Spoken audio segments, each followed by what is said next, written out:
അപ്പം ഞാനിന്ന് എൻ്റെ വീടിൻ്റെ അടുത്തുള്ള കുളത്തിലേക്ക് പോവുകയാണ്.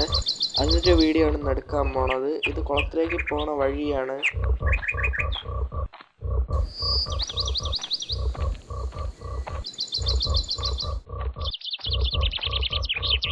ഇത് നല്ല പച്ചപ്പ് പിടിച്ച സ്ഥലമാണ്. ഇവിടെ നേരത്തെ സിമെന്റിന്റെ ഒരു ബീം പോലെ കെട്ടി വെച്ചിരുന്നതാണ്. അതൊക്കെ പൊട്ടി വീണതാ ഇവിടെ കിടക്കണ കാണാൻ പറ്റും. അതിൽ കൂടെ ചവിട്ടിയെടുക്കാൻ വേണ്ട കണ്ടാ നമ്മളത് വഴിയാണ് ചവിട്ടിക്കയറേണ്ടത്. ഇവിടെ സ്റ്റെപ്പ് പോലെ ആൾക്കാർ നടന്നു പോണോണ്ട് ചെയ്തു വെച്ചിട്ടുണ്ട്. നമ്മൾ നേരെ കുളത്തിലേക്ക് പോവാണ്. ഇതുവഴി നേരെ അങ്ങ് നടന്നു കഴിഞ്ഞാൽ കുളത്തിലേക്ക് എത്താൻ സാധിക്കും. ഇതുവഴി ബൈക്കൊന്നും പോവില്ല. ഇത് വെറും മൺപാത മാത്രമാണ്. ഇത് വയലിലേക്കൊക്കെ പോകാനുള്ള വഴിയാണ്. അപ്പൊ ഇതുവഴി കുളത്തിലും പോവും.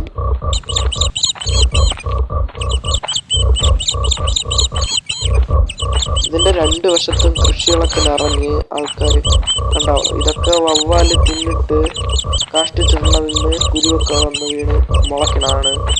ഇവിടെ അത്രയും വാഴയാണ് കൃഷി ചെയ്തിരിക്കുന്നത്. വാഴ, മരിച്ചിനി അങ്ങനെയുള്ളതാണ്. അപ്പുറത്ത് കാണുന്നതാണ് കുളം. നേരത്തെ ഇവിടെയൊക്കെ ഇഷ്ടംപോലെ മരം ഉണ്ടായിരുന്നു. ഇപ്പൊ അതൊക്കെ വെട്ടി തെങ്ങ്, വാഴ അതൊക്കെ വെക്കാൻ പോണ്. അതുകൊണ്ട് ഇറ്റാച്ചിട്ട് നികത്തിയതാണ്. ഇത് വയലാണ്. ഇനി അടുത്താണ്. ഇത് നേരത്തെ ഫാഷൻ ബൂട്ടൊക്കെ അവിടെ വളർന്നു നിന്നതാണ്. നേരെ നമ്മൾ ഇനിയിപ്പം അങ്ങ് പോണം. ഈ വഴി നേരെ പോകുമ്പോൾ കുളം എത്തും. ഇതൊക്കെ അതിന്റെ സൈഡിലത്തെയാണ്. ഈ ചാല് നേരെ പോണത് കുളത്തിൽ നിന്ന് വെള്ളം ഒഴുകി താഴോട്ട് വീണ സ്ഥലത്താണ്. പിന്നെ അകത്തൊക്കെ ആൾക്കാര് സാധനങ്ങൾ ഇട്ട് കത്തിച്ചൊക്കെ അങ്ങനെ ഇട്ടിരിക്കുകയാണ്. ഇപ്പം വെള്ളമൊന്നും വരാത്തോണ്ട് പുല്ല് മൂടി കിടക്കും.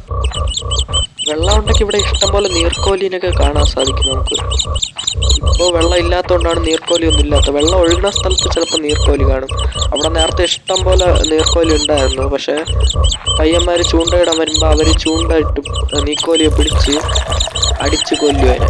അങ്ങനെ ഇപ്പോൾ കൂടുതൽ നീർക്കോലി ഇല്ല. അവിടെ കാണാൻ സാധിക്കും.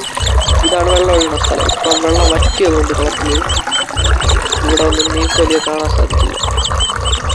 ഇത് നേരെ പോയി. ഇതൊരു പാലമാണ്. ഇവിടെ നിന്നാണ് നേരെ താഴോട്ട് വെള്ളം ഒഴുകുന്നത്. ഇതിനകത്ത് കുഞ്ഞു കുഞ്ഞു മീനൊക്കെ ഉണ്ട്. കുളത്തിലാണെങ്കിൽ വലിയ മീനൊക്കെ ഉണ്ട്. മുകളിൽ വരും. പക്ഷെ ചൂണ്ടയിൽ പിടിക്കാൻ പറ്റില്ല. ഇതാണ് നമ്മുടെ കുളം. ഇവിടെയാണ് നീന്താൻ പറഞ്ഞത്. നീന്താൻ പറഞ്ഞ സമയത്ത് കുട്ടി ഇറങ്ങി നീന്തി അവിടുത്തെ പായൽ മൊത്തം അങ്ങ് നീക്കി അങ്ങ് കളയും. അങ്ങനെ അടുക്കളൊക്കെ പുല്ലുള്ള പായലൊക്കെ ഉണ്ട്. അതിൻ്റെ അടിയിൽ വള്ളിപ്പായലൊക്കെ ഉണ്ട്. അങ്ങോട്ടൊക്കെ ട്യൂബില്ലാതൊക്കെ നീന്തി പോയി കഴിഞ്ഞാൽ കാലിൽ കുടുങ്ങി കഴിഞ്ഞാൽ മുങ്ങിപ്പോവും. അതുകൊണ്ട് ട്യൂബില്ലാതെ അവിടെ പോകില്ല.